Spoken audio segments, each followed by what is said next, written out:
Bueno, el tema de esta mañana es lo que justifica el nombre de nuestra agrupación, de nuestra asociación, que ustedes saben que se llama Asociación Mexicana de Arco Recto y Oclusión. Y entonces, arco recto es la sexta parte de la filosofía de este señor, que es el doctor Lawrence F. Andrews, y es patente. Entonces, cuando todos los congresos que le hemos traído, de 7, 6 ha venido a nuestros congresos, porque es la gente más importante, ¿verdad? Nos preguntaba que por qué le pusimos arco recto. Dice, si arco recto nada más es la sexta parte de mi filosofía, ¿sí? Entonces hoy vamos a ver ya la filosofía completa de lo que es la armonía orofacial, y que dentro de esta se encuentra la parte de la mecánica, que es arco recto. ¿Qué entendemos por filosofía? Filosofía, dice, es el conjunto de doctrinas que con este nombre se aprenden en los establecimientos de enseñanza. Todas las filosofías tienen sus técnicas, entendiendo por técnica el conjunto de procedimientos de que se sirve una ciencia o un arte. Y todas las tienen su parte mecánica. La parte mecánica es la parte de la física que estudia el equilibrio y movimiento de los cuerpos, es la física aplicada. Las filosofías es todo el pensamiento de una gente, desde cómo se valoran los dientes, cómo se fijan las metas, de qué procedimientos nos tenemos que servir para alcanzar esas técnicas y cómo las efectuamos desde el punto de física. Aquí ven una pose clásica del doctor Andrews, este es el 1993 en la Fundación de San Diego, ¿verdad? Donde la manera de valorar a los pacientes es verlos de lado. Quizá aquí la falla del doctor es que no está a la altura del paciente, la cabeza del observador y del paciente deban de estar, pero es valorar la posición de los dientes en una determinada orientación de la cabeza. Pues aquí tenemos un collage. Yo les preguntaría que qué diferencia hay entre una foto y otra, entre una foto y otra, entre una foto y otra, entre estas fotografías.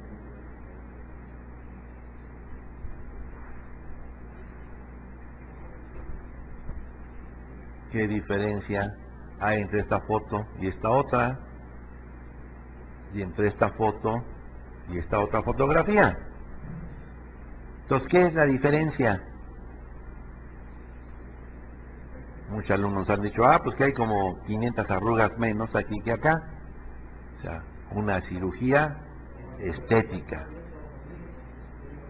En este caso es el arreglo y el maquillaje, donde hacen resaltar determinadas partes del rostro de una persona. En este caso de Guillermo Ochoa es la cirugía y la cirugía. ¿Quién es esta mujer? ¿Quién? Entonces, en esta, aquí apenas llevaba una cirugía de la nariz. De Rita Hayworth, dice, con pelo lacio y raya en medio, era aún Margarita Cristina, o sea, era una pueblerina.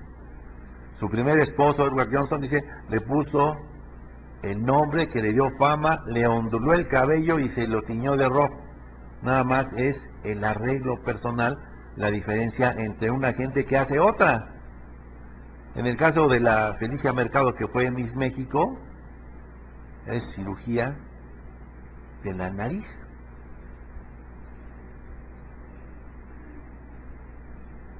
Aquí vemos la evolución de Michael Jackson. Y no está la última en la que falleció, que la vamos a ver posteriormente, pero es todas las etapas por las que ha pasado.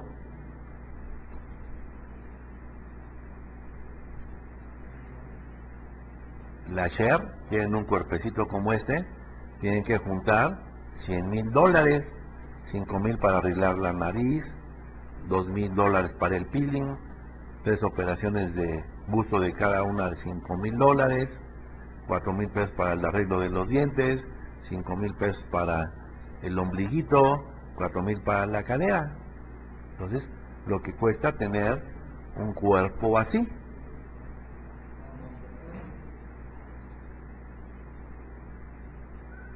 El antes y el después. ¿Ustedes creen que es la misma persona? Cirugía de nariz, cirugía de labios, tinción del cabello, una hojalateada completa, y nada más lo que es el maquillaje. La misma persona sin maquillaje, o sea, al natural como se levantan, y con maquillaje. Vean nada más lo que es el maquillaje. Al natural y maquillada, al natural, maquillada, al natural y maquillada.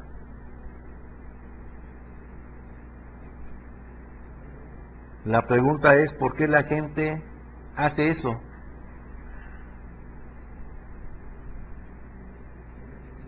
Bueno, la gente hace eso para levantar su autoestima,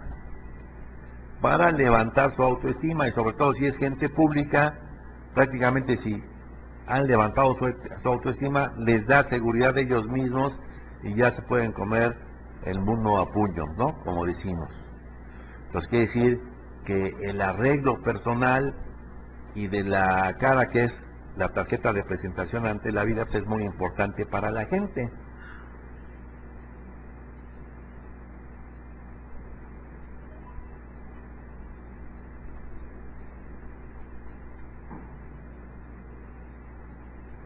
Sí, mira, cuando terminó,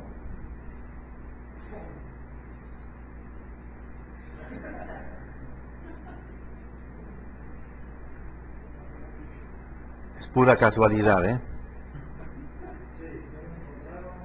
Entonces quiere decir que cuando en este tema no hablamos de belleza, porque la belleza es subjetiva y solo existe en el ojo de quien la contempla.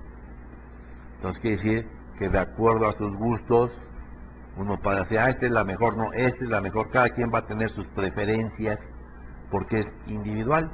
Pero si hablamos de armonía facial es diferente, la armonía facial es medible, ¿sí? Y en la filosofía de los 6 elementos hablamos de armonía orofacial. Y vamos a recordar que estamos acostumbrados a la belleza occidental, partiendo desde la Nefertitis, pasando por los romanos y llegando hasta nuestros días, porque la belleza es subjetiva y cultural. Son conceptos de belleza en otras culturas, que son conceptos diferentes a los que nosotros conocemos como belleza. Nosotros hablamos de armonía, y cuando hablamos de armonía, vamos a entender la armonía, dice, como la conveniente proporción y correspondencias de unas cosas con otras. Todos nuestros colegas dentistas, todo lo que es el arte dental, tiene mucho que ver con la armonía. Siempre nos hablan de armonía en las sonrisas, nos hablan de las sonrisas los protecistas, ¿sí?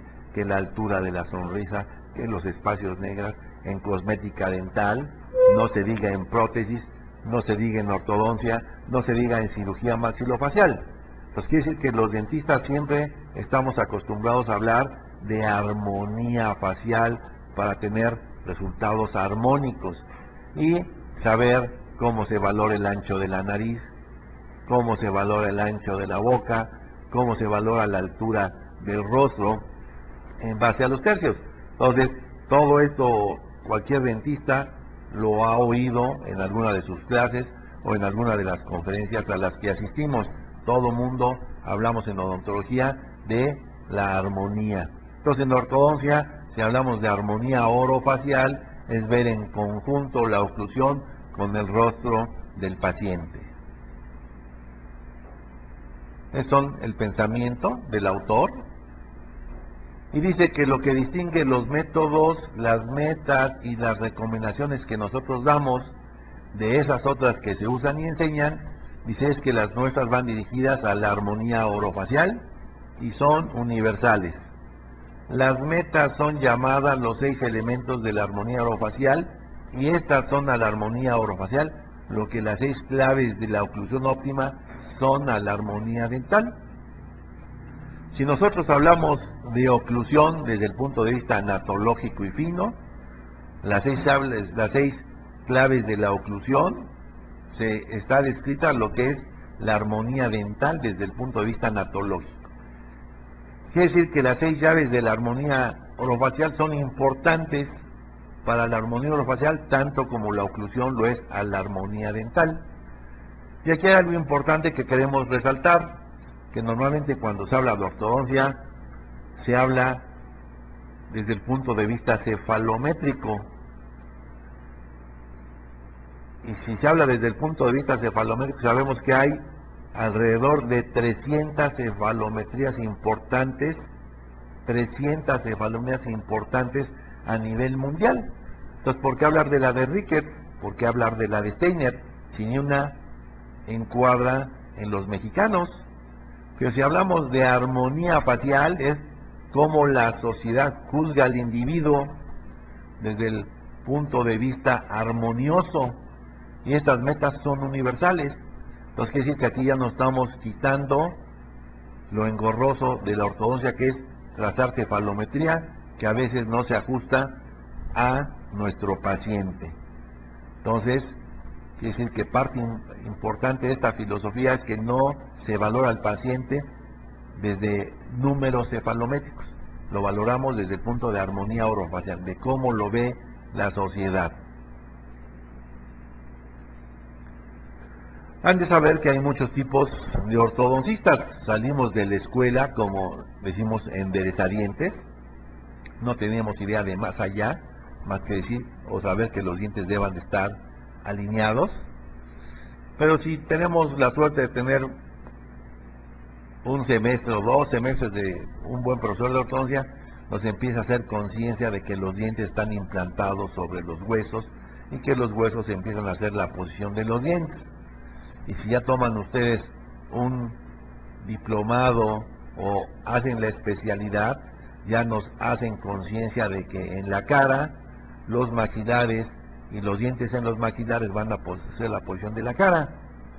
Y en nuestro medio, tristemente, traen a gente del extranjero para que nos hable de la articulación, cuando México ha sido pionero en los problemas de articulación desde el siglo pasado con el doctor Espinosa de la Sierra y Eric Martínez Ross, ya fallecidos, pero ellos fueron pioneros y no son nada más en México, sino que fueron a Centro y Sudamérica. Y ahora, curiosamente, viene gente de Centro y Sudamérica a querernos hablar de la articulación. Esto en la filosofía de Arco Recto es el pan nuestro de cada día, aprender a valorar a los pacientes desde sus articulaciones, tomar en cuenta la cara, los maxilares y los dientes.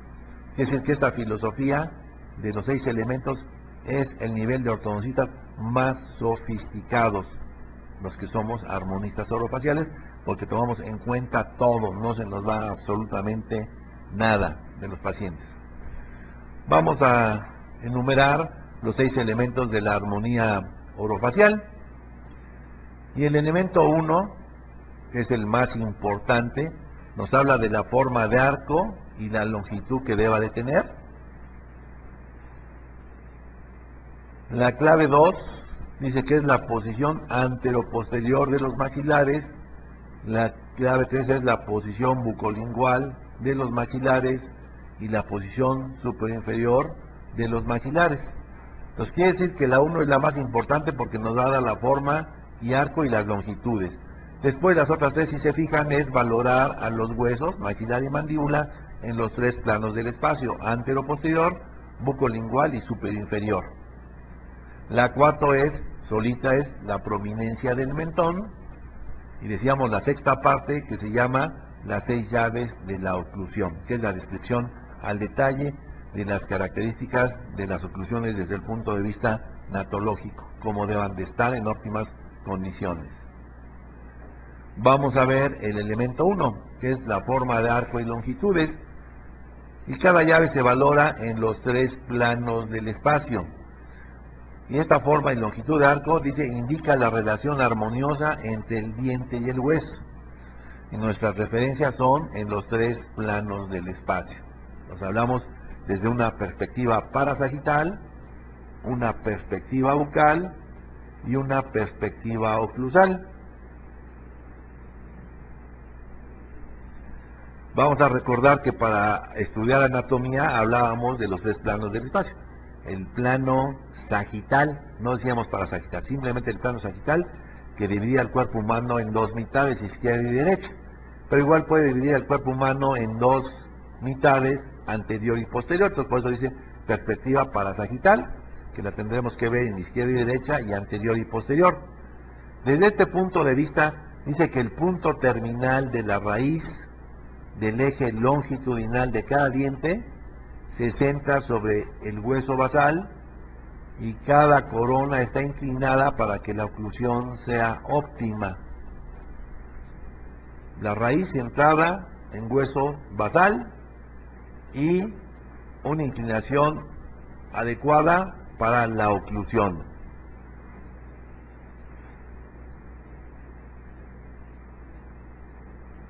Entonces aquí vemos un montaje de modelos, vemos la bola del paladar, vemos el piso de la lengua, vemos la inclinación de las coronas superiores e inferiores. Entonces esta primera llave nos habla desde la perspectiva sagital, de que los ápices deben estar centrados en el hueso basal, tanto los superiores como los inferiores. Y además de que los ápices estén centrados sobre el hueso basal, que la inclinación de las coronas sea la adecuada para que pueda haber una perfecta interdigitación entre la oclusión de los dientes superiores con los inferiores. ¿Cuáles son nuestros puntos que vamos a tomar de referencia? Aquí los tienen. El más importante es el centro de rotación. Y el centro de rotación se encuentra normalmente en la parte media de la parte de la raíz que se encuentra en el hueso alveolar. Entonces sería el centro de rotación de los dientes. Y es el más importante porque es el que nos va a dar la forma y la longitud del arco. Pero este es equiparable, yo les digo a los alumnos que es equiparable a Dios, porque Dios está en todos lados, pero no lo podemos ver. ¿Cómo lo vemos o llegamos a Él? Por sus representantes en la tierra. Dios Padre, Dios Hijo y Dios Espíritu Santo. Entonces quiere decir que si yo no veo el centro de rotación, tengo representantes anatómicos en la boca. Que estos representantes anatómicos en la boca se va a llamar borde guala, en amarillo, punto facial de la corona clínica. Esto es muy importante porque estas referencias anatómicas son las que nos van a decir qué tamaño y qué longitud tiene que tener el arco. Desde la perspectiva bucal, dice la profundidad de la línea principal o core line, dice es una línea hipotética que pasa mesodistalmente a través del centro de todas las coronas que representa la forma de arco. Se encuentra entre 0 y 2.5 milímetros, semejante a la curva de Spee, en la parte más profunda. Pues aquí vemos una oclusión casi ideal. Aquí vemos la línea principal de arco, que la línea principal de arco consiste en unir todos los puntos faciales. Vamos a recordarles que los puntos faciales los mencionamos en la plática de adhesión, que es la parte media de la corona clínica marcada sobre el eje facial. Esa es la parte media matemática de las coronas clínicas. Si yo uno, nos va a dar una línea principal y ven que esta no es una línea recta. Es de plana a ligeramente curva sin exceder en la parte más profunda de 2.5 milímetros. Bueno, esa línea principal en condiciones óptimas deba de tener la misma longitud y la misma forma que el borde guala. Y acuérdense que el borde guala está a la altura del centro de rotación del diente. Entonces quiere decir que casualmente hoy se ha validado en muchas universidades como que la mejor manera de darle la forma y la longitud al arco es precisamente en lo que dijo el doctor Andrews desde finales del siglo pasado, que es la misma distancia que tiene el borde Walla, que es el que estamos señalando de principio a fin, tiene la misma longitud y la misma forma que tiene que tener la línea principal de arco. Entonces esto es muy valioso porque entonces yo ya sabré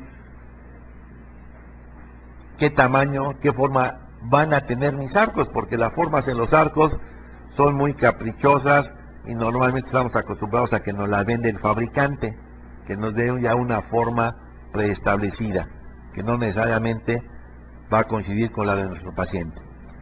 Y desde la perspectiva oclusal, que es el otro plano para valorar la forma y la longitud del arco, dice que la distancia entre los puntos FA y el reborde de la cresta ósea Walla, ahora vamos a ver qué es el reborde Walla. Dice, es una banda de tejido suave inmediatamente superior a la unión mucogingival de la mandíbula. Dice, y está en o casi en el mismo nivel superior e inferior que el centro horizontal de rotación de los dientes en el arco dentario. ¿Sí? Entonces, por eso es bien importante. Y entonces dice que la forma de arco mandibular sirve como plantilla para la forma del arco del maxilar. O sea, los dos arcos deben de doblarse exactamente en la misma forma, tanto para el arco mandibular como para el arco maxilar. Cosa que en la actualidad normalmente no es así en la mayoría de las filosofías. Es diferente el arco superior y el inferior, y aquí en esta filosofía calcamos el arco mandibular para hacer el arco maxilar. Entonces aquí vemos la cara oclusal de una arcada y vamos a expresar lo que acabamos de decir. Decíamos que respecto del borde Walla, que es el parámetro anatómico para la forma de arco, la distancia promedio que deba de haber del punto FA, que es el señalado en azul en todos los dientes, al borde Walla, aquí está, 2.2 para los segundos molares, 2 milímetros de aquí al borde Walla en los primeros molares, 1.3 para los segundos premolares, 0.8 para los premolares y 0.6 para los caninos. Y prácticamente en los centrales corresponde 0.1 con el borde Walla. Entonces a veces uno pensará, estos cuates están marihuanos porque ¿cómo demonios vamos a estar midiendo? Esto se da un automático porque la diferencia que hay entre el borde Walla y este punto lo va a llenar la mecánica de arco recto. Basta que nosotros usamos mecánica de arco recto para que al final esto se dé de manera automática si la forma de arco es la señalada en negro, o sea que la calcamos de los moldes del paciente, hacemos un patrón y todos los arcos que hagamos, que podemos preparar toda nuestra serie de arcos, es en base a esta línea negra, tanto para el arco de arriba como para el arco de abajo. Y la mecánica de arco recto es la que se va a encargar de darnos todas estas dimensiones y es el que los dientes queden centrados bucolicualmente en el hueso basal. Si yo subiese el centro de rotación de los dientes, que decíamos que es la representación de la forma de arco, desde la vista oclusal, el centro de rotación pasaría exactamente en las áreas de contacto de todos los dientes. Entonces son las tres representaciones del centro de rotación en las tres perspectivas del espacio. Entonces quiere decir que aquí estarían las metas, la línea del perímetro de arco, que ya lo vimos cuando hablábamos de niños, que pasa por todos los crestas bucales de dientes posteriores y bordes incisales, la línea principal o core line, que es la forma de arco, y que si la veo por oclusal pasaría en las áreas de contacto, ¿sí? Y que en la línea medio sagital vamos a hablar de la longitud de arco, como una línea recta que llega de manera perpendicular a una tangente distal de los primeros molares, tanto en el arco maxilar como en el arco mandibular. Entonces quiere decir que la forma de arco está definida por parámetros anatómicos. Esto es bien importante. La forma de arco está definida por parámetros anatómicos, no a capricho del ortodoncista ni del fabricante que nos vende el material, por parámetros anatómicos. Y dice, quizás lo principal de la filosofía será la posición de las coronas, que estén inclinadas de tal manera que puedan alcanzar estándares natológicos, que es la posición óptima de la oclusión. Entonces, este prácticamente sería el resumen de la primera llave, muy compactado para que se empiecen a interesar y comprendan lo que es la filosofía de arco recto. Entonces vamos a recordar que las metas, dice que desde las tres perspectivas, la parasagital, la bucal y la occlusal, uno, dice los ápices deberán estar centrados sobre el hueso basal, la inclinación de la corona deberá aceptar que permita una oclusión óptima, y tres, el arco en la perspectiva bucal deberá de coincidir la línea principal y el borde 4. Y vamos a recordar que la forma de arco mandibular nos dictará la forma y amplitud del arco maxilar. Entonces quiere decir que de todas las llaves, el autor de la técnica nos dice que esta es la más importante. Que si él tuviese que escribir un arco nada más de esto, que la llave 1 abarcaría el 50% o el 75% de las 6 llaves. Así de importancia es esta llave número 1. Entonces quiere decir que cuando yo observe bocas con determinados apiñamientos, pues yo ya no me aflijo si voy a hacer extracciones o no. Simplemente aplico la llave 1, que es analizar el arco mandibular en los tres planos del espacio, y eso me va a dar en automático si requiero extracciones y de qué dientes para obtener formas de arcos adecuadas y una oclusión ideal desde el punto de vista natológico, nada más aplicando esta primera llave de la oclusión. La llave 2 nos habla de relación de los dientes respecto del rostro, y esto es posicionar al maxillar, a la mandíbula, en el plano antero-posterior del paciente. Y nos dice el autor que la prominencia e inclinación de la frente deciden la posición antero-posterior de los maxilares. La prominencia e inclinación de la frente deciden la posición antero-posterior de los maxilares. Y esto es importante, dice, la sociedad utiliza la frente como punto de referencia importante para juzgar la armonía facial. La sociedad utiliza la frente como punto de referencia importante para juzgar la armonía facial. Y a veces cuando oye uno esto del autor, como que piensa uno, ya parece que sí.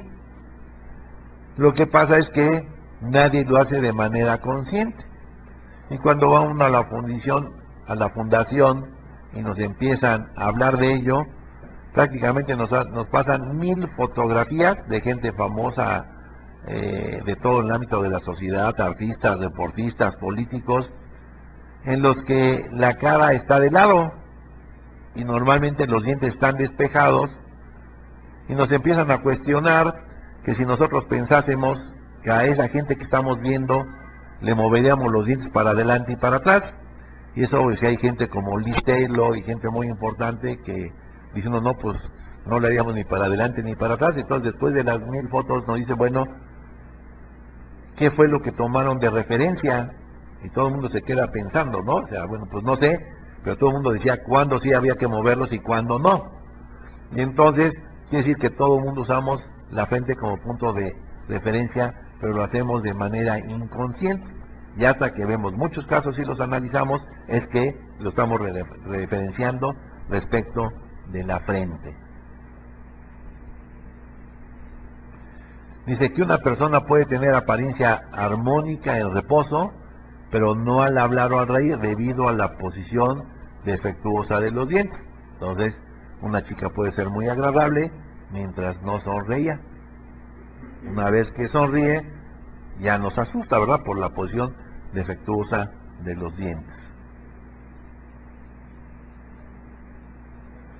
Dice, la posición anteroposterior de la dentición afecta la apariencia facial.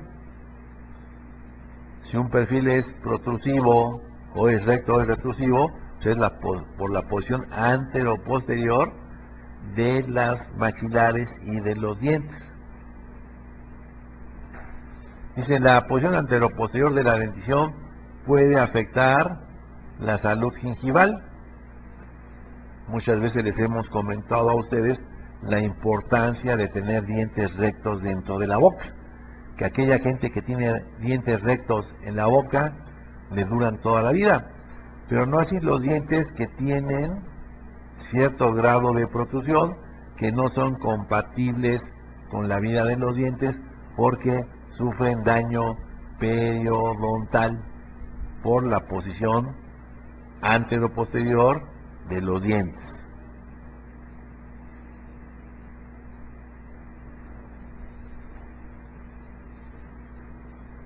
Dice que en cuanto a la armonía facial, el grosor de los labios y no la posición anteroposterior de los dientes es la variable racial más significativa.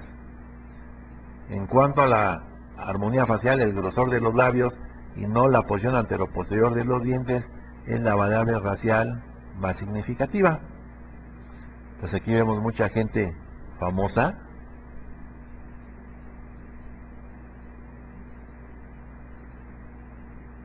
actrices, Miss Universos, actores, modelos, y la diferencia entre unos y otros es el grosor de los labios, como diferencia racial entre unos y otros, pero todos son rostros armoniosos, sean del color que sean. Entonces esto es bien importante porque no estamos hablando de números cefalométricos, estamos hablando de armonía facial. Entonces quiere decir que para evaluar esta segunda llave dice que la prominencia e inclinación de la frente deciden la posición anteroposterior de los maxilares. La prominencia e inclinación de la frente deciden la posición anteroposterior de los maxilares. Y dice, independientemente de la raza y relativamente al plano medio frontal de la cabeza, la prominencia del punto FA de los incisivos centrales maxilares deberá de coincidir con la del punto FA de la frente cuando la inclinación de esta se encuentra en un rango que va de +7 a -7. Y después dice que por cada grado más que esté inclinada la frente, el punto FA de los incisivos centrales maxilares deberá de ser de 0.6 milímetros más prominente que el punto FA de la frente. Dice, pero nunca más allá de la vela, a menos que lo fije el paciente o el tamaño de la nariz sea muy grande. Entonces quiere decir que la frente, ya conscientemente, es la que nos va a dictar qué tan adelante o tan atrás deban estar los incisivos respecto de esta frente. Y lo primero que tenemos que saber es que hay diferentes tipos de frente. Todas las frentes las agrupamos en tres tipos, que son las frentes curvas, las frentes rectas y las frentes anguladas, todas valoradas a partir de un plano transverso. El plano transverso en la filosofía de los 6 elementos es un plano similar al plano de Camper. Vamos a recordar que el plano de Camper, que se utiliza en prostodoncia total, va del tragus al ala de la nariz. Este plano, que es semejante a él, iría del tragus a la parte más prominente de la nariz de los pacientes. Esto puede ser una ayuda cuando empieza uno para ubicar al rostro en el plano de arriba a abajo, ponerlo hasta que este plano de referencia quede similar a este que están ustedes viendo, para poder decir qué tipo de frente tiene y cómo vamos a ubicar los dientes respecto de esa frente. Entonces, si yo tengo que medir la angulación de la frente, primero tengo que ver cómo voy a medir los ángulos de las frentes. La frente recta no tiene ningún problema por ser recta. La medimos respecto de una perpendicular al plano de referencia horizontal. Pero las frentes curvas o anguladas, no puedo hacer una línea que nos represente una frente con un ángulo o una línea que nos representa una curva, porque no sería plano. Entonces quiere decir que en estos dos tipos de frentes tenemos que tener un punto de referencia que se llama superium. Este punto superium es el que, a juicio del observador, va a separar la parte de la frente que corresponde al cuero cabelludo de la parte de la frente que corresponde al rostro. Y ese es a juicio del observador. El doctor Will Andrews, él nos ha dicho, pues yo normalmente en este tipo de frentes divido la frente en 3 tercios, y entre el tercio medio y el tercio superior ahí ubico superium. Y en las frentes anguladas es muy fácil, porque donde está el ángulo de la frente, aquí está ubicado el punto superium. Entonces quiere decir que ahora voy a unir el punto superium con glabela para hacer un plano que me pueda servir de orientación para medir la frente. Dice, el doctor Andrews da un valor relevante a la prominencia anterior y a la inclinación de la frente. Dice, lo que considera decide la posición anteroposterior de los maxilares. Andrews da un valor relevante a la prominencia anterior y a la inclinación de la frente, lo que considera decide la posición anteroposterior de los maxilares. Entonces aquí está un ejemplo de este primer caso, que tenía una frente curva. Lo primero es marcar mi punto superium para que uniendo glabela y superium ya tenga un plano del ángulo, y el otro es la perpendicular, es el plano perpendicular al plano de orientación de la cabeza. Entonces yo ya mido este ángulo, en este caso específico de esta paciente, mide 24 grados. Entonces el doctor nos decía que cuando la frente mide entre 7 y menos 7, que deba de coincidir este punto con la parte frontal del diente, y que si no, por cada grado que exceda de 7, voy a avanzar 0.6. Entonces lo primero que yo tengo que saber es cuánto estoy excedido de la frente normal, que es de 7. Entonces a 24 grados, que es lo que tiene el paciente, le quito los 7 grados, dice que estoy excedido 17 grados, y que por cada grado que esté excedido, voy a avanzar el diente 0.6 milímetros.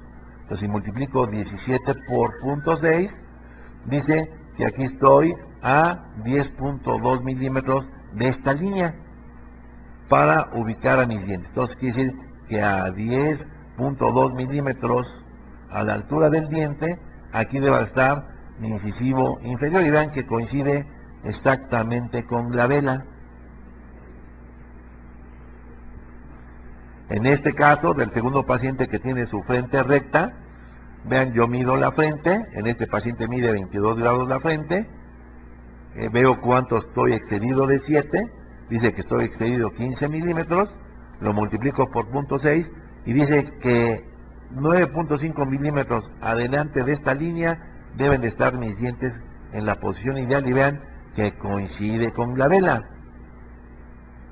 Por eso dice, en este caso, para lograr el elemento 2, los dientes deberían de quedar a 9.5 milímetros de la punto FA.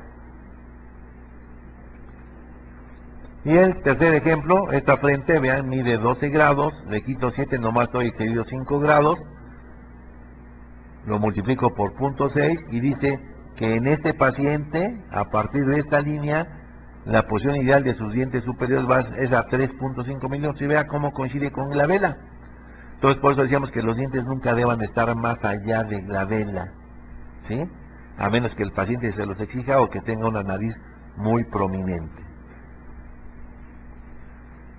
Entonces dice, como se puede observar, para lograr el elemento 2, dice que es individual para cada paciente, y la posición de los maxilares dependerá de la angulación y prominencia de la frente.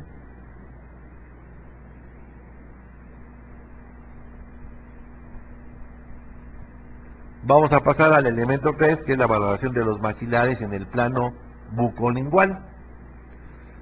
Entonces ustedes ven aquí medidas que pueden variar, porque hoy ya no se miden de los mismos elementos, pero los pueden medir de donde quieran, siempre y cuando sepan cuál es el objetivo de este elemento 3, podrán medirlo. Tenemos de referencia el borde guala, tenemos de referencia los FA de los dientes, tanto en el arco mandibular como en el arco maxilar.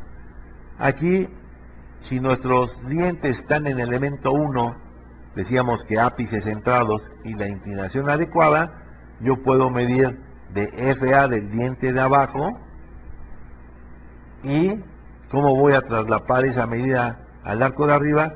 Dice que esta misma distancia en el arco maxilar es igual a la medida que yo tengo en mi inferior, nada más le sumo de 2 a 4 milímetros y me va a dar el ancho que deba de tener esa distancia en el arco maxilar. Y así yo podría medir idealmente de fosa central a fosa central. ¿Por qué? Porque en la fosa central se va a alojar la cúspide palatina de los molares. Entonces, si yo sé cuál es la distancia que hay de fosa central a fosa central, yo ya sé que en esa fosa central se va a alojar la cúspide grande palatina y ya sé qué distancia tiene que tener para que esté alojada ahí esa cúspide. Entonces quiere decir que el objetivo de esta llave 2 dice es que para que la amplitud o dimensión transversa sea particularmente correcta para cada persona. ¿Cuáles serían las metas? Dice, en la mandíbula, dice, la amplitud del hueso basal es naturalmente elemento 3 y clínicamente la amplitud del hueso basal mandibular está indirectamente representada por los molares que son en realidad o hipotéticamente elemento 1. Y decimos que son los molares que son en realidad y están bien posicionados y tienen la buena inclinación, o hipotéticamente elemento 1 cuando haya una maloclusión, que en base a lo que yo mida anatómicamente sé cuánto deba de tener ese arco. Pues hablamos de en realidad o hipotéticamente elemento 1. Y las metas en el maxilar superior es que clínicamente, dice, la amplitud del hueso basal está indirectamente representada por los molares que son en realidad o hipotéticamente elemento 1.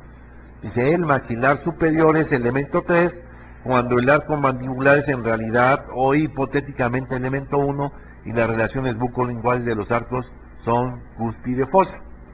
Al principio, cuando ustedes es primera vez que oyen que le hablamos de arco recto, como que piensan que los estamos cantinfleando, porque cuesta trabajo comprender esto.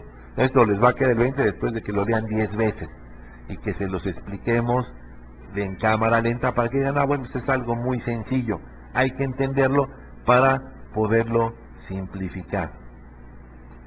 Entonces dice que cuando se miden los puntos de FA en el elemento 3, dice el arco del maxilar es varios milímetros más amplio que el elemento 3 en el arco mandibular. ¿Cuánto? Decimos entre 2 y 4 milímetros, o ustedes pueden medir primero de borde guala a borde guala.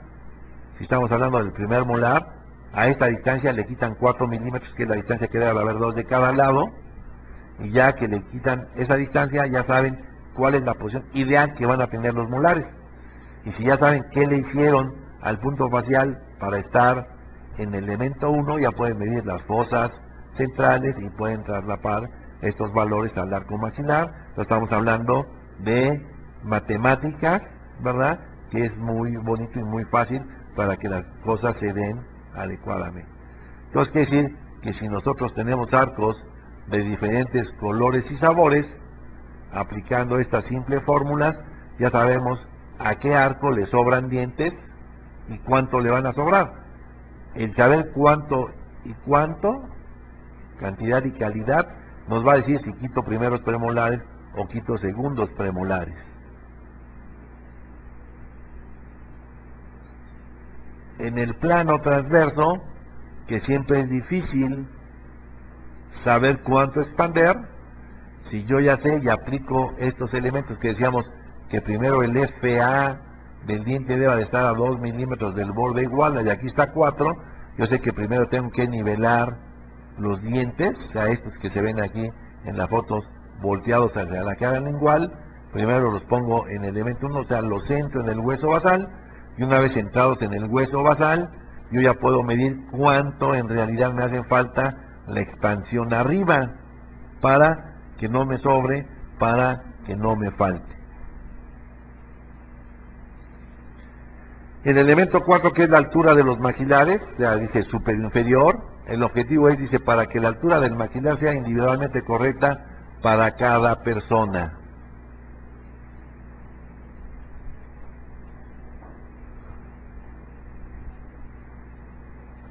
Metas, dice, la porción anterior del maxilar superior es el elemento 4 cuando el punto FA del incisivo superior, dice, cuando es en realidad o hipotéticamente el elemento 1, está en el mismo nivel que el borde inferior del labio superior normal cuando este está en reposo. Y esto es muy fácil de entender. Yo siempre les pongo de ejemplo que cómo le daban la altura al rodillo superior en prostodoncia total.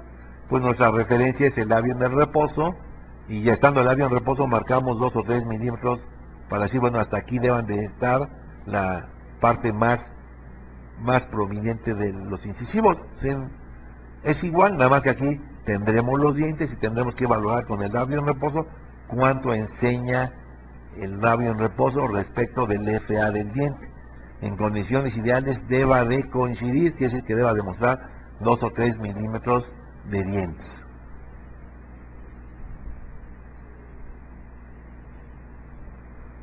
Entonces la referencia, dice, el punto AFA del incisivo superior, que es en realidad o hipotéticamente el elemento 1. Aquí lo vemos en este dibujo, cuando los dientes están pintados en verde, están ya en el elemento 1, desde el punto de vista de diagnóstico, y eso se hace con la reglita. La referencia es el plano cruzal del paciente, entonces ya vemos que el FA del diente deba de coincidir con estomion del labio maxilar, y deban de coincidir. Si no coinciden, puedo yo tener medidas de masa, que se me desaparezca el labio o que empiece a enseñar demasiado diente. Eso nos indicará que hay que hacerle al maxilar como un hueso, subirlo, mantenerlo o bajarlo. Y esto es muy importante, sobre todo cuando se hace la valoración quirúrgica de los casos clínicos. En la mandíbula dice, para que la altura anterior de la mandíbula sea individualmente correcta para cada persona.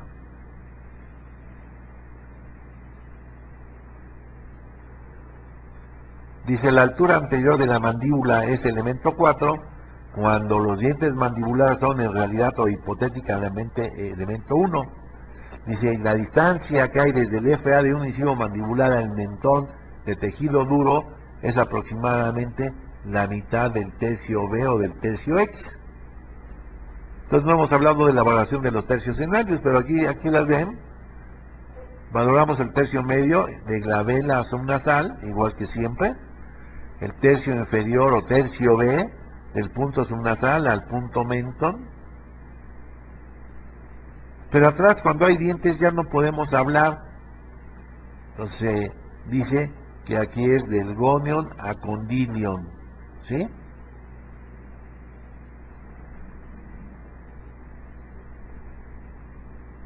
Puntos de referencia cefalométricos, dice el punto FA del incisivo mandibular, punto FA del incisivo inferior, que es en realidad o hipotéticamente elemento 1, y la referencia va a ser el mentón óseo.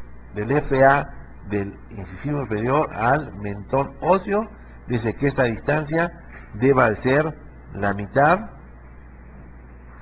del tercio B, o sea, de este tercio que va de subnasal a mentón, que esta mitad de aquí apogonion debe ser la mitad del tercio inferior. Dice, la altura anterior de la mandíbula es el elemento 4 cuando los dientes mandibulares son en realidad o hipotéticamente elemento 1, y la distancia desde el punto FA del incisivo mandibular al mentón del tejido duro es aproximadamente a la mitad del tercio X, que estos 3 tercios X deben ser equidistantes. Entonces la mitad de esta distancia que hay del FA del incisivo inferior al tejido duro deba de equivaler a la mitad de la valoración del tercio. O sea, quiere decir que de aquí a mentón debe ser la mitad de lo que hay de aquí a acá.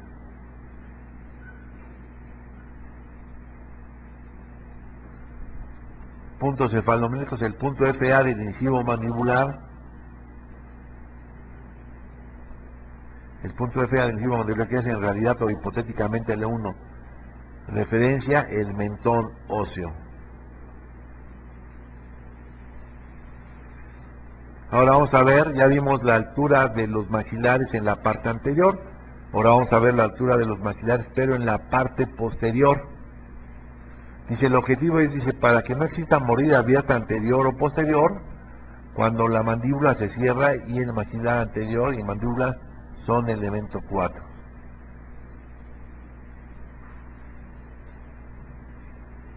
La beta es, dice, cuando la mandíbula se cierra y la parte anterior del maxilar y la mandíbula son elemento 4, dice, la altura de la parte posterior del maxilar superior contribuye a que la distancia B iguale o casi iguale a las distancias A y C, sin mordida abierta posterior.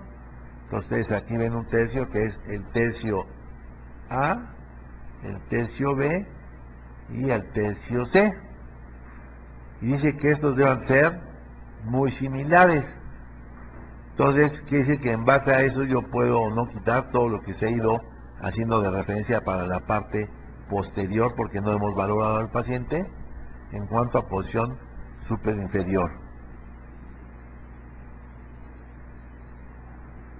¿Cuáles son los puntos cefalométricos? Dice, para la mordida abierta anterior, el número de milímetros de mordida abierta cuando la mandíbula se cierra y la porción anterior del maxilar y la mandíbula son elemento 4. Para mordida abierta posterior, el número de milímetros de mordida abierta cuando la mandíbula se cierra y la porción anterior del maxilar y la mandíbula son elemento 4.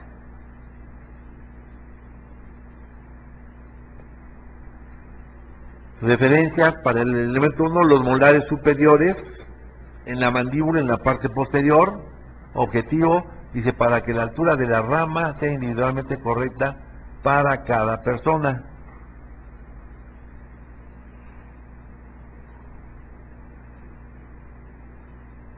La meta es, dice, para que la altura de la rama es elemento 4, cuando la distancia desde la superficie superior del cóndilo al gonion, esta es aproximadamente la mitad. O sea, el tercio X deba de coincidir para que la mordida abierta no quede en posterior. Referencias cefalométricas, dice, el punto cefalométrico es la superficie superior del cóndilo y el gonion óseo. Entonces aquí vemos la superficie superior del cóndilo y el gonion óseo. Entonces quiere decir que cuando tenemos pacientes que no tienen armonía facial por algún defecto en su cara, ya tendremos que proponer para que si los pacientes acuden al cirujano y hay la comunicación suficiente, los resultados sean benévolos. Pero ya vieron que cuando los cirujanos fracasan es porque sus valores no son los adecuados. Aquí vemos sonrisas de goma, sonrisas de encía. ¿Cómo valoramos? Pues midiendo estomion del punto facial nos va a decir cuánto tendrían que incluir el maxilar en la parte anterior. Este rostro igual para armonizarlo, bueno, vemos que es un rostro de clase 3, en el que quizá la solución sea ortodoncia prequirúrgica. Entonces lo importante de esta llave es que es lo que tenemos que hacer para armonizar el rostro.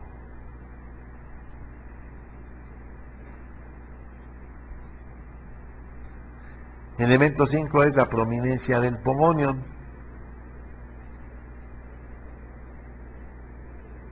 Igual todas las valoraciones del doctor Andrews vamos a ver que son a partir del plano de oclusión,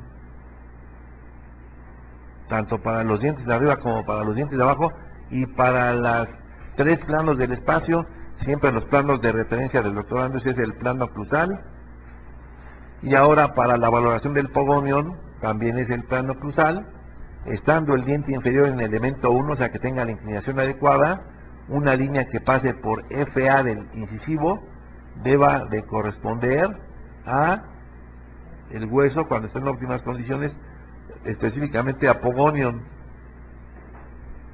Cuando no coincide, ya sabemos cuánto tenemos que medir de aquí a la línea que baja perpendicular al plano de la oclusión.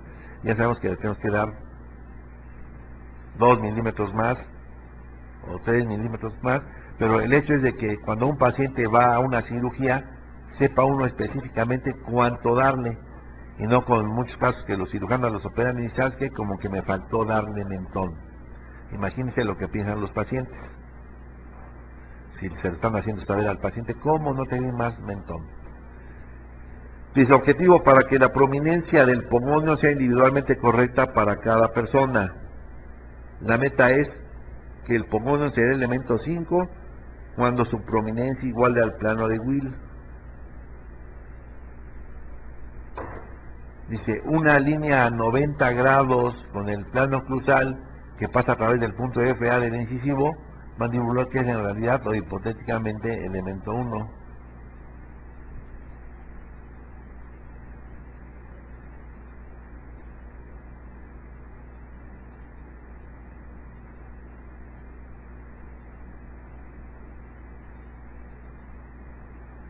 Entonces estamos aquí con la elaboración de la prominencia del mentón, que es el elemento de la cara que mejor armoniza el rostro. Entonces, si tenemos pacientes que no tienen mentón, que lo tienen adecuado o que lo tienen prominente, saber cuándo quitarles mentón, saber cuándo darles mentón, para que sus rostros sean balanceados.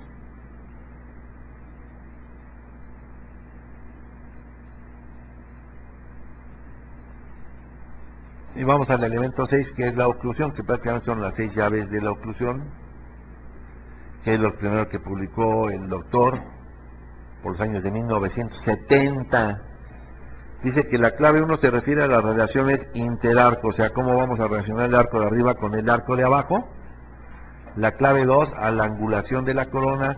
La clave 3 a la inclinación de la corona. La clave 4 se refiere a qué? A las rotaciones. La clave 5 a los puntos de contacto cerrados, y la clave 6 a la curva de estío de Spe.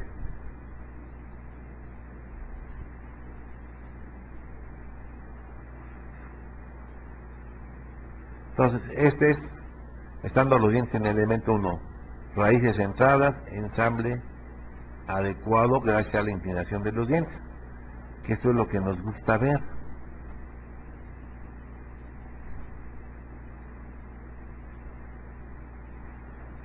Nos quiere decir que nosotros deberíamos de juzgar la calidad de nuestros pacientes terminados por una vista lingual de la oclusión.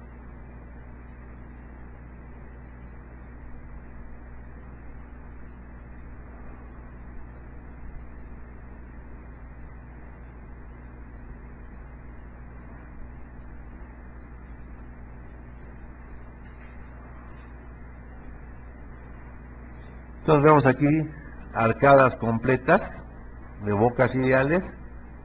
Vean cómo las crestas están alineadas completamente, tanto de arriba de abajo.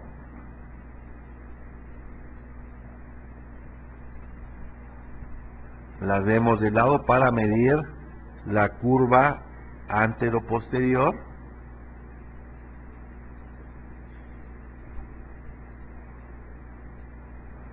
Vemos que aquí, si ponemos un plano, aquí hay una pequeña curva. Y decíamos que esas curvas deben ser ideales o se deberían de borrar. En las oclusiones ideales no existen las curvas.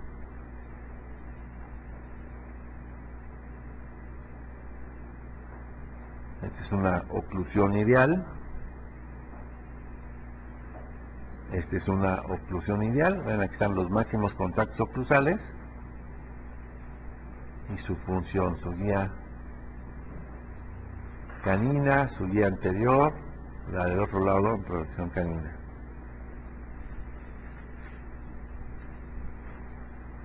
Vemos otro paciente antes de su tratamiento de ortodoncia. ¿Cuál es el problema? Que no puede cerrar la boca. un perfil protrusivo, su oclusión,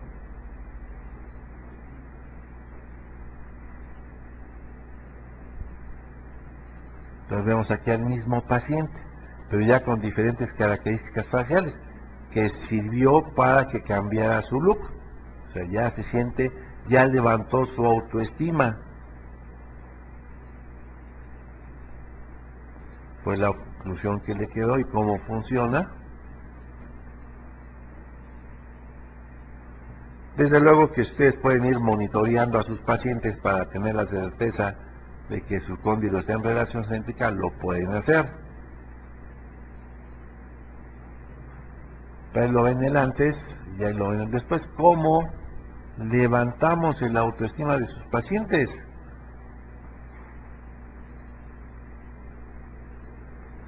A veces dicen, oiga, es que no es el mismo paciente.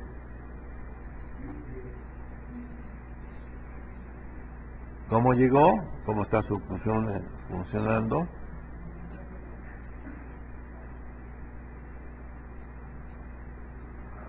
Otra pacientita. ¿Cómo llega? Sonrisa de encía, perfil protrusivo, incompetencia para mantener los labios cerrados. Vemos una clase 1 sin mayor problema. La vemos al final del tratamiento.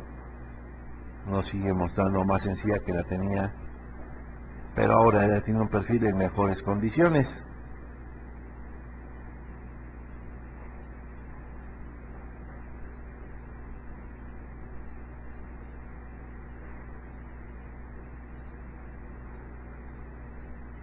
Máximos contactos oclusales, función guía anterior, protecciones caninas, vital para que la oclusión se mantenga. Antes y después.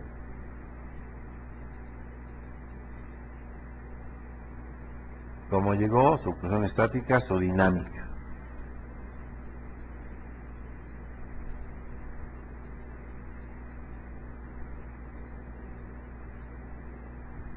Otra paciente pequeña, ¿cuál es el problema? La queja de los papás, perfil protrusivo, boca llena. Bueno, al final, como resulta, un perfil en mejores condiciones, una boca con un cierre más fácil de los labios.